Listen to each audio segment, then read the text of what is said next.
this week's weigh-in, we're going to talk to you about the final change in the Oklahoma Okie State Cowboys room. Now, they did replace Gilman with Kevin Ward. So we're going to break that down. What does that mean, and how will Ward do as a fit for the Oklahoma State Cowboys? Let's get it off. Kevin Ward. In his coaching career, so what we can find, he has not had a ton of All-Americans, but his success is on the talent, and it's very commandeering, because from what we can tell is when he gets some good talent or builds some good talent, he's got talent. I think he's the right guy because of the way he turned around Army, which I believe, sending 7 guys to the Natty is a huge thing, huge when he ran Army, and now going to be part of the Cowboy team. That's going to look good. It's going to look amazing that he has now started up to run the Cowboys.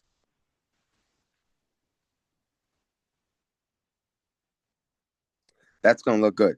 So when you break down how it's going to look, you talk about the Oklahoma State University Cowboys, and when you say that this is a growing, building team, you had to replace Gilman, and I'm not going to say those are big shoes to fill, but those were big shoes to fill, kind of thing. It wasn't because when you look at Thomas Gilman had a phenomenal NCAA career. And it's not all about NCAA career. We're in the coaching game now. And I think giving that opportunity to Kevin Ward was a move that I believe is really good for several reasons, because he's always, he ran Army. And in his all-time coaching career, I believe, through all the universities, has had 11, don't quote me on this, but 11 or so All-Americans. Sometimes, this is one thing to say, sometimes some of the best coaches don't always have the biggest shrines. And I say that with, Army sent 7, sending guys to the national. It's not easy. And, in today's world where schools are expecting that natty titles and national titles. And when you're not getting that where you're not having seasons where you are, you wonder if the factor in is about the success of what may or may not happen. So a lot of times, you might also think he took it to say, hey, if he thought his job was in jeopardy, which it definitely was not, But a lot of times that's what you'll do when you think if something isn't going well and you think what's best for a program could be a change at the helm. That's things that can happen. But when we look at Oklahoma State and they're already commandeering top level team, you look at that and say, okay, you got a guy that knows what he's doing. You got a guy that now has his best interest at hand. When we talk about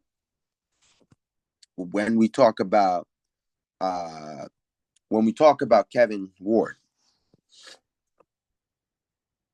sat there and almost lost my thought. Crazy. But when we talk about Kevin Ward, we do say it in a way where it's that's a guy that is, you say it's not a Gilman level type of guy, but I think he's going to bring the same energy. I think he's going to do almost just as. I think he's going to do just as good. I think it's a mover. Now you're going to have a guy that's kind of been in the coaching realm a little longer and is going to really understand a good dual meet. And the way the team went last year, and now you add which I would say anybody can disagree with me, but I will say which is a really good coach. That's a good find. That's a good find. You know, with all that's going on, that's a really good find. And I think for Kevin, I think I think it's good for his position. I think it's good for his. A lot of people say, why would you? One thing that are said is why would a head coach at the top helm of a program want to take an assistant coaching job? Well, for many reasons, there's two reasons why. One, because what many of you might not understand, being a head coach is not easy. Now, many of you can sit there and say, well, you've never been a head coach. I know, but when you're around enough programs, you know what it takes to be a head coach. To be a head coach, it's a lot more. It's a lot. You've got recruiting, you've got to, in some cases, depending on the structure, you got to do your schedule. You got to manage the guys you already have. And with what I call the NCAA draft, the transfer portal, now you've got to worry about managing to keep certain guys that you already have there. So it's a lot to run the helm of a program. I'm not saying an assistant coach isn't a hard job, but you're not a head coach. So you're not, more than likely most of the times you're not going to be doing the schedule. You're not going to be, obviously you can, but you're not going to be doing scheduling. You're not going to be, you know, you're still going to be doing, assistant coach. You still may be doing recruiting. You still may be doing a lot, some stuff, some good stuff, but you don't have the stress level of a head coach. So you run a program, and I think that, stepping down and taking an assistant coach role is possible. And number two, it's it's Oklahoma State University. You got David Taylor as a head coach. I think that's a party just about anybody, I say just about, because there's going to be a lot out there that wouldn't. Just about anybody that would want to join that David Taylor party, um, and get involved in that, because you see what happened there, and you kind of look at everything and you say, well, what Kevin Ward brings to the table could be very different. It could possibly bring a different mental aspect and a whole different side of mentorship, because this is a guy that has been a head coach, that has done a lot, and what you can offer David is way more valuable than what Gilman would have been able to offer you.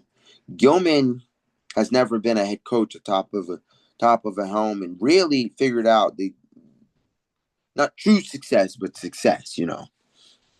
All coaches can't have Kiel Sanderson numbers for all Americans, and we all know that's a high number. When you look at that and you say to yourself, he has a lot to offer, to say, hey, in big duel meets this and that. It's a little bit he can offer the wrestlers, and plus a little to David. And I think that's going to talk enough to say that's why he got the job. You knew you had to replace Gilman. You brought Gilman in because you took him from Penn State, and you knew you were going to have to. You knew you had Gilman. Gilman decides, hey, whatever it may be, my career's not over. I don't want to be here anymore. That's a separate story in itself. Gilman wants out. You look at it and you say, now we got to replace Gilman. And you had to replace it in ways that, those were big shoes. Gilman did a good first season, but the Cowboys did a lot. Was very, as many would say, was very tremendous in the help of Troy Spratley. So you say, okay, Gilman has been able to really, really work with those lightweights, and a lightweight like Gilman, who was able to perform in college at good ways, understands the being upset, understands the not getting the goals. It's some things, that even David Taylor understands it too. Got to remember, in his first NCAA championship, He was pinned. He was locked up, cradled. So you can understand.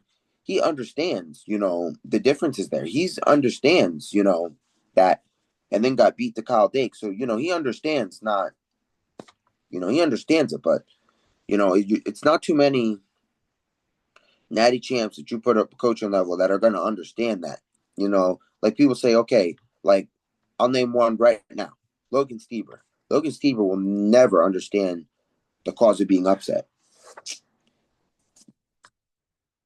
How many of you feel he should have against that Jordan Oliver? Verdict is the way it is right now.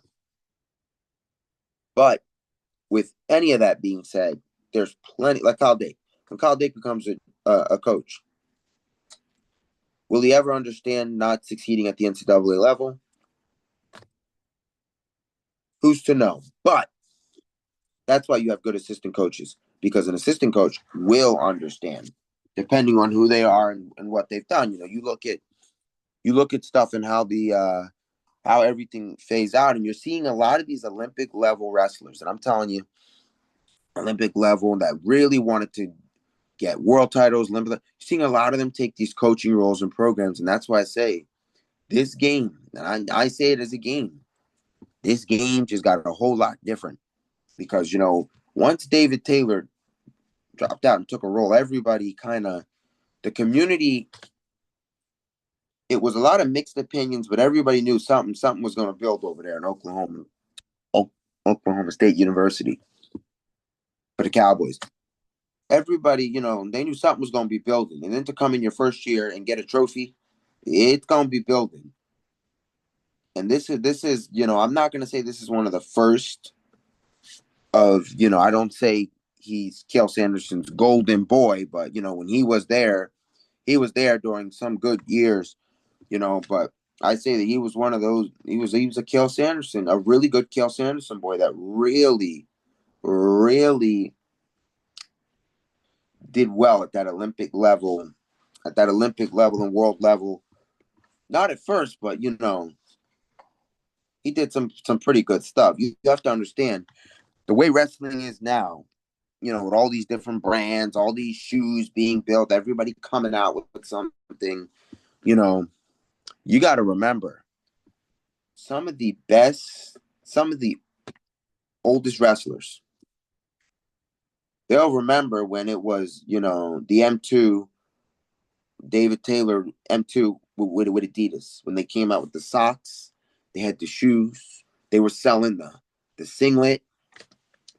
They had a whole line of David Taylor, and that was during the Jordan Burroughs ASIC, early Jordan Burroughs ASIC.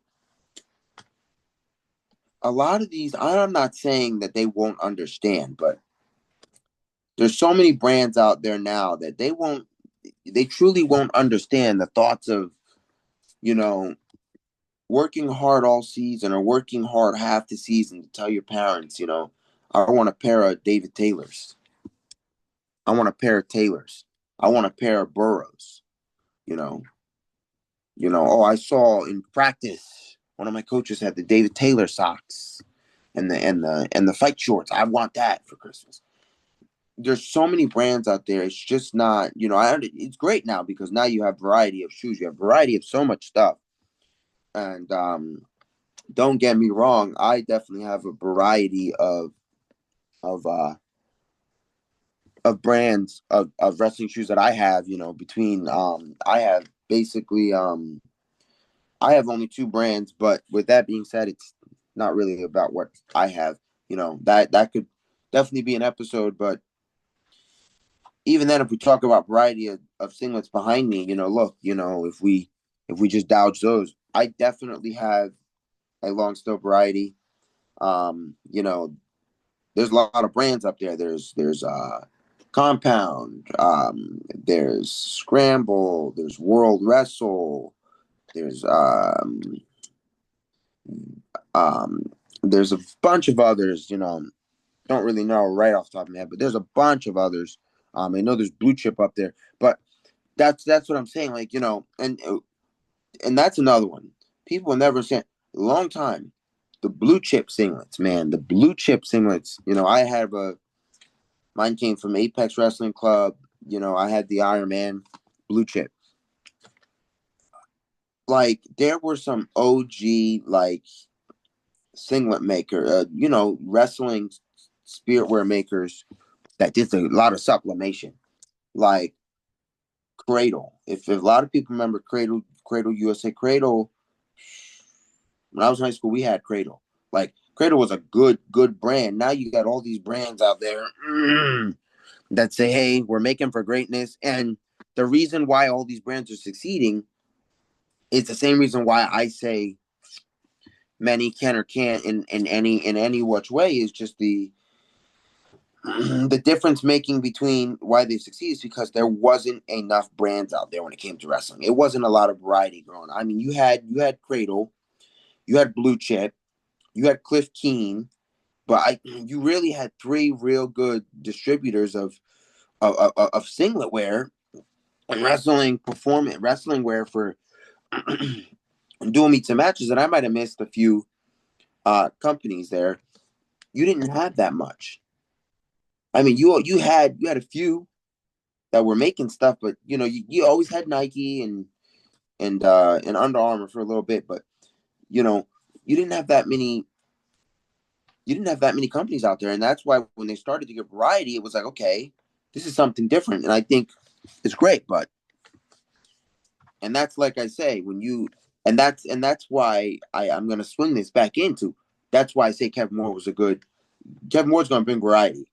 This isn't a guy that was overzealous as a coach. This is a guy that was able to get an All-American here or there. But that means he learned something because with the different athletes, and that's something he can provide. And that's why I say, when you look at like the understandings of now, you look at these understandings of, you know, David Taylor is a big wrestling rooted guy.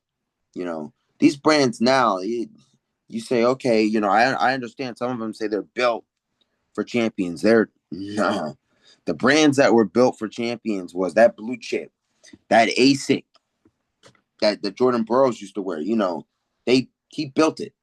He built it. He built ASIC. And you look at David Taylor built Nike. Built Adidas. He built Adidas. That wrestling when they got David Taylor in there, that's when people started saying, "Whoa, you want to get." Now people might have wanted it way before because I know Adidas has done really good wrestling shoes. These has really done it. And don't even get me started with Nike. Nike came out with amazing line of wrestling shoe. So you look at some of these that have come in, and some of these old companies that have been in the market, they're still there. They're still there. You know, Nike's still there. And the question is with all these other shoes coming out, like, oh, you want this shoe, that shoe. You gotta understand, and you gotta understand one thing. It's not the shoe that's going to make the wrestler. It's the wrestler. You could put on any pairs of shoes. You still got the same dub. You still got the same thing, you know. But when I was growing up, it was like, oh, you want to be cool like David Taylor. You want them Adidas. You want them Adidas. Now, I never had a pair, but you want them Adidas. You say, oh, you want them Adidas. Them going to really do you. And them Nikes. Them Nikes. Them real good Nikes. Them Nikes were worth it. Me? I never had a pair of Nike Freaks. Never.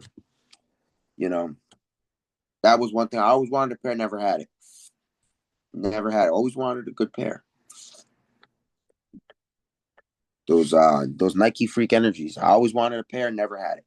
But besides never having a pair, that's what I'm saying. A lot of this people don't understand.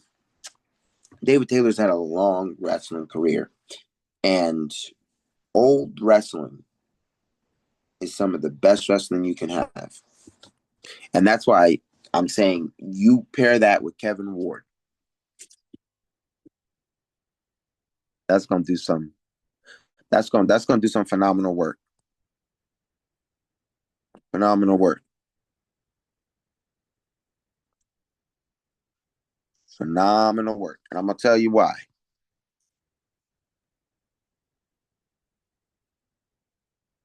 I'm gonna tell you why there's gonna be some phenomenal work.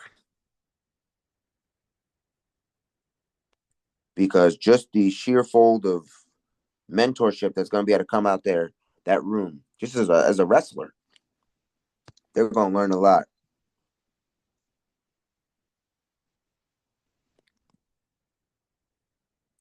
They're going, there's going to be a lot. There's going to be a lot. There's going to be a lot, and it's going to look good. When you talk about, a lot of this, it's looking good. So you're looking at the Okie State Cowboys; they're stacking up, and you got a lot. They recently had huge. Let me see. Let me see. I'm gonna get it for y'all. I'm gonna get it for y'all, so we can figure out what happened. Let me break it down for you.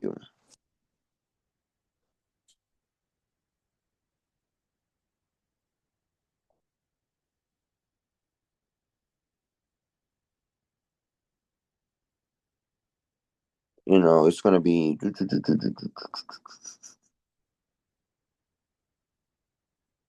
the Rainy Bros. Que me tocó un mistake. And I'm gonna tell you why that I bring this up. I bring this up because there's some big star recruits that David has been able to land. You know, Cowboys landed 4 out of the top 7. That's a lot. That's a lot. You have to understand. You put 10 to a mat in college. You have 10 weight classes. So you put 10 to a mat, and they just took 4 good ones. You're looking real promising. And then, Kevin Ward can build you a couple more. You're looking good. I'm telling you. This wrestling world's gonna get a lot better. And I don't say it's gonna get a lot better when Kale steps down. It's gonna get a lot better soon. Real soon.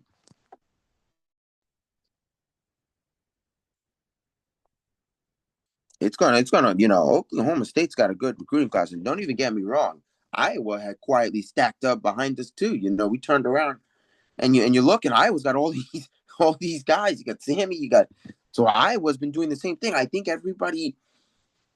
it's more of a competitive wrestling world now. It's not as simple as everybody goes to Kale. I'm not saying that's how it was before, but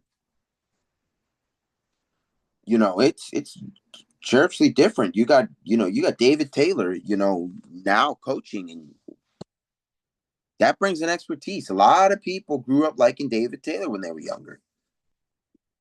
You know, I'm not going to say whether I did or didn't because I liked all Olympic level wrestlers, but really I was Jordan Burroughs. I'm going to be honest. I was Jordan Burroughs because he used to have that blast double, and I always liked how he hit that blast double, regardless of whether you were on your knees, whether you were on. If you simply gave him the slightest bit of an opening, it was a blast double. But I did like David Taylor for reasons of being. David Taylor was kind of your sneaky big move guy. You turn around and I'll never forget one of my all-time matches was David Taylor, Jordan Burroughs. Outside of NCAA wrestling, all-time favorite matches. David Taylor just rolls Jordan Burroughs right into a cradle. And I'm like, that's just like, wow. Wow. It's just, that was prime Jordan, but that was a good David Taylor. That was a good David Taylor back then. As much as as much as many will say he didn't get, any like Olympic back then, but that was a really good David Taylor. That was still a really good David Taylor because he wasn't afraid to get in there and wrestle. That was the good days of wrestling. And I'm not going to say it isn't now, but those are the good days of wrestling because now, even then, let me break it down for you here again.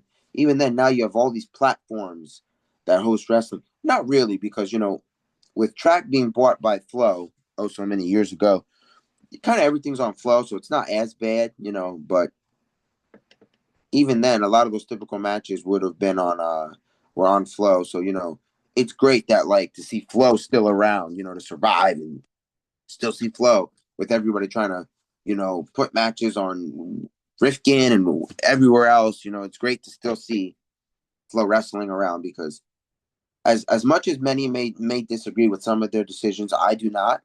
Flow does what Flow is going to do, and they have been astronomical in the help of growing the wrestling community. To be able to have a platform where we can look at matches is great, because we all know ESPN's not giving us enough coverage. And the most watched thing, I don't think it was not last season, not the last season that just passed. I think it was 2 seasons ago. We had a dual meet on ESPN in the middle of the week, and it literally had the most eyes on ESPN. I believe it was that week or something like that. Shattered numbers. And that is where I say that's the problem. That's where I say that's the problem. They need to be covering this more. They need to get a deal going here. They need to get something going here, because wrestling is a growing sport. No matter what people may say it is, and it's not. It's a growing sport. The numbers may always go up. You might not have youth wrestlers, you might not, but by the time high school hits, I feel like it picks up.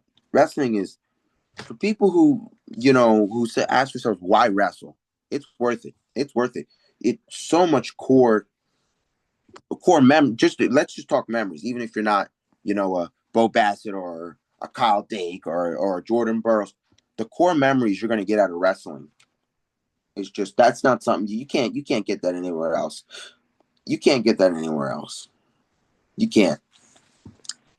You can't even compare it to saying, okay, hey, my teammate in maybe basketball hit that game-winning three-pointer, or even in football, you say scored the last touchdown. No. There's nothing, and when I explain this, you just will understand. There's nothing like a packed gym, not a seat to be found, people standing, tie dual meet, last match. You can't beat that. You can't. You can't beat that. No matter how much you may try, you can't beat that. You can't. No matter how much you may try. Or a good old Dustin Plott versus Angelo Ferrari and gets beat. You can't. Somebody's dual meets, like, when you get a good overtime, it comes down to seconds. You can't find that nowhere else. Nowhere else. There's nowhere else where you can find that. Not in boxing, not in UFC. It's just, there's no overtime over there. The sheer fold of when you look at folk style wrestling, because freestyle, you don't really have that overtime, but freestyle is still really good. Don't get it twisted. And so is Greco. Just, you can't get there. The core memories that wrestling will bring to you, the smiles of winning as a team, you can't get that nowhere else. People love to say, well, wrestling's all individual. No, it is not. It is not. And for many who won't believe me on that, AJ Ferrari's first NCAA title, during that run, he was getting ready to spike his headgear, and John Smith looked at him and stopped him. He said, whoa, we're going to lose team points, because there's a team aspect, because it mattered. So for many who say it is individual, it is not. There is no, it's all about team. And the day it comes down to team. Because, hey, nobody says, hey, I have individual success is great. Because if that's the case, how many wrestling programs wouldn't have closed down? Have gotten at the Division I level, wouldn't have, gave up. So, that's just my opinion altogether, is that that's just how I feel. The core wrestling, the memories you get from wrestling, and just the amount of hard work and you're gonna get. Because let me tell you, it translates in the classroom. And a lot of you may not believe that, but I'm going to tell you exactly why. I'm going to break it down for you. You shoot your first double. You don't get it. You shoot an outside single. You don't get it. You shoot that high crotch. You're in there deep. Now you finish the high crotch. You turn them twice. Whatever happens after that, irrelevant, right? You may pin them. You got your takedown. You go in the classroom, your first test score, 82. Second test score, you get an 85. Or let's say 87. Last test score, 100. You worked for that for that grade the same way you worked for your takedown. You say, hey, takedown's not going to be easy. It's going to be a hard in, easy out. Okay. You're going to study hard, and your easy out is that grade. It translates. You build people, you build men in wrestling. They grow to men in wrestling. Because when you don't, you get beat. You get humbled quickly. And that's the difference. And that's why, on this episode, I like the Kevin Ward position, and I think I like it for tons of reasons that I've already explained, but one that I did not. He's not going to leave that job. I don't think you're ever going to see him take a different job. And that's why they picked who they picked, because you don't want another Gilman situation. You don't want every year you're trying to find another assistant.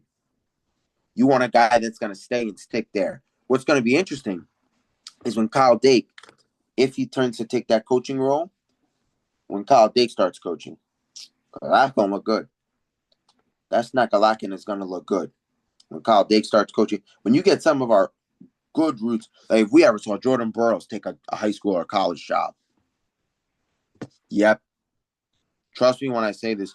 And this is another one. It was asked of me when in regards to Brandon Slay running a training center now.